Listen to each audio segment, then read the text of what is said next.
Chapter 28. Every day there were fewer dogs. Cracker didn't know where they were going. When there were hardly any dogs left, a man moved her into a different kennel. At the far end, she saw Bruno. She barked at him and he barked back. She twirled around and he twirled back. And then Cody walked up. She barked hysterically. Cody stared at her for a second and she heard him say, "Hold on, Bruno."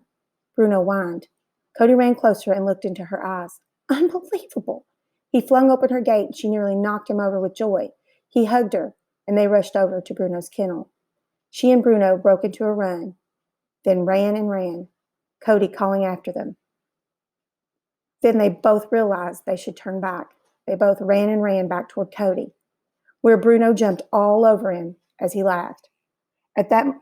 All that morning they played and ran together on the obstacle course and through the whole base. Then they walked over to where some of the familiar guys and their dogs were standing around.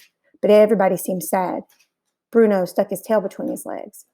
Cracker and Bruno stood together, unsure of what was going on. All of a sudden, a bunch of guys were crying. Cody knelt down and held Bruno to him, Cody's body heaving. Cody leashed Bruno and handed him to another soldier who put him in a crate. Some guys carried the crate to a truck where some other dogs in crates had already been loaded. What was going on? When the truck was full of dogs, it drove off, the guys crying and the dogs staring at them. Cody and Bruno met eyes. They stared at each other until the truck rolled out of sight. After a few weeks at the kennel, somebody leashed Cracker and took her to the veterinarian. She remembered this vet from their old home where she lived with Rick. He was Rick's friend. He prodded her sometimes and once gave her a treat. She was poked and prodded more, and then somebody walked her down the hallway. She happened to glance in one room where she saw a pile of dead dogs. The sight shocked her so much she stopped walking and without thinking, pulled on her leash to get away. Then somebody pulled her in a kennel outside, and even though she got food and water, nobody paid much attention to her. There were a few other dogs in the kennel, but not many. Every so often, one of the dogs left and didn't come back. One day, an unfamiliar man came to get her. Cracker, heel. She dragged her legs as he pulled her into a building. She passed another room full of dead dogs. She wanted to bite this man. He pulled her down a hallway. Farther down a hallway, the vet she recognized was leaning against a wall with his eyes closed. Cracker sniffed the air. The air was filled with death. "Hey, Doc," said the man pulling Cracker's leash. "You okay?" "I didn't become a veterinarian for this," he said.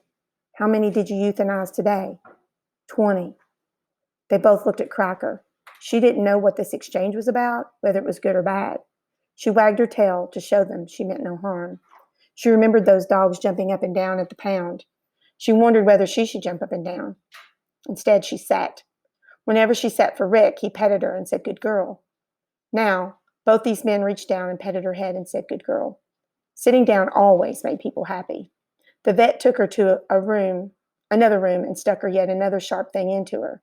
She wondered why some of these humans liked to stick sharp things in her. She wondered where Rick was.